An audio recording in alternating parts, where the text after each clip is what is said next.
My name is Tom. Let's talk about how you can effectively delegate work within your company. From a management perspective, delegation occurs when a manager assigns specific tasks to their employees. By delegating those tasks to team members, managers free up time to focus on higher value activities while also keeping employees engaged with greater autonomy.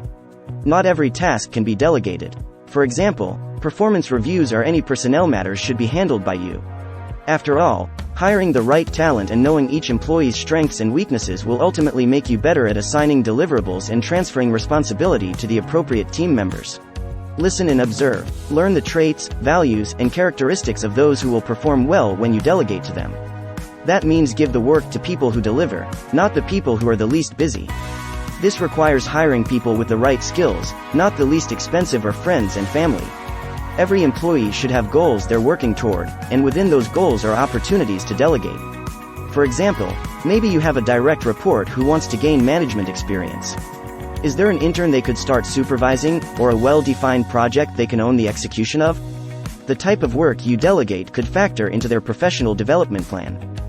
It always starts with trust. Along with trust, you also have to give the people to whom you delegate the chance to do a job their way. Of course, the work must be done well, but your way or the highway is not the right way. If the person you're delegating work to needs specific training, resources, or authority to complete the assigned project, it's your role as a manager to provide all three. Setting someone up for an impossible task will frustrate both sides. Your colleague won't be able to achieve the desired outcome, and then you'll likely need to put that work back on your to-do list.